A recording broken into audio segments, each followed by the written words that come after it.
Guys welcome back to my YouTube channel journey with. आज हम बात करेंगे बीएससी नर्सिंग थर्ड ईयर के प्रीवियस ईयर क्वेश्चन पेपर 2017 की, जो कि चाइल्ड हेल्थ एंड नर्सिंग का है।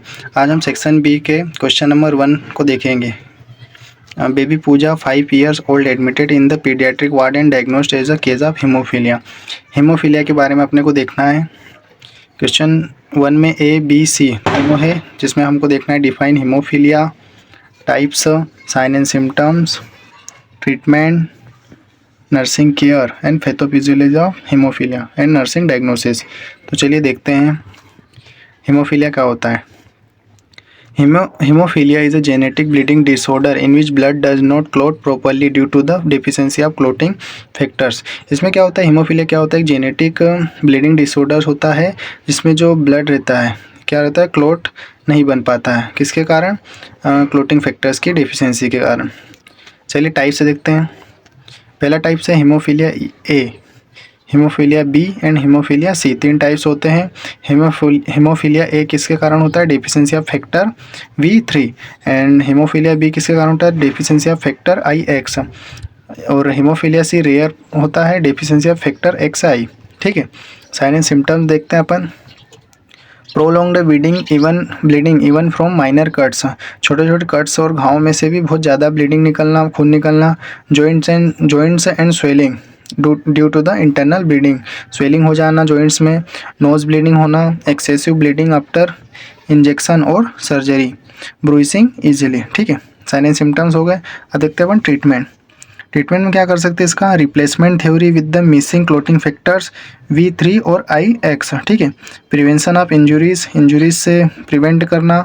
फिर तीसरा देखेंगे immediate medical care during bleeding episodes.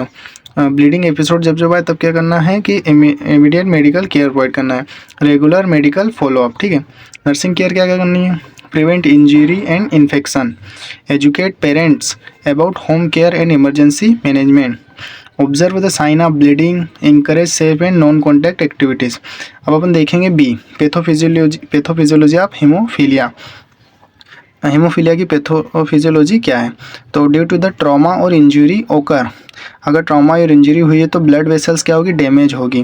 Blood vessels अगर डैमेज होगी तो clotting process starts, but clotting process start तो होगी but deficiency of clotting factor V3 और IX के कारण incomplete fibrin clot formation, incomplete होगा फाइब्रिन क्लॉट फॉर्मेशन, जिसके कारण क्या होगा, bleeding continues for a long time bleeding होगी। फिर इसके बाद ब्लड कलेक्ट्स इन जॉइंट्स और टिश्यू में क्या होगा, ब्लड कलेक्ट होगा, जिसके कारण pain, swelling and joint damage होगा।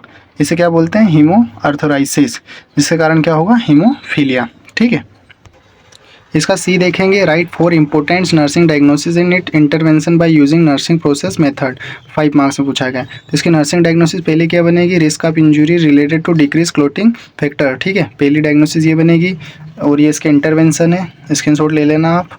सेकंड क्या बनेगी, acute pain related to the traumatic injury to muscles. ठीक है, सेकंड डायग्नोसिस ये बनेगी, इसके नर्सिंग इंटरवेंशंस, स्क्रीनशॉट ले लेना आप।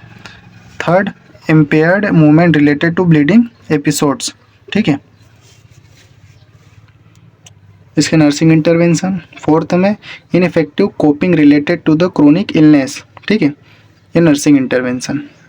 Thanks for watching this video अगर अच्छा लगा तो चैनल को सब्सक्राइब कर दीजिएगा। धन्यवाद।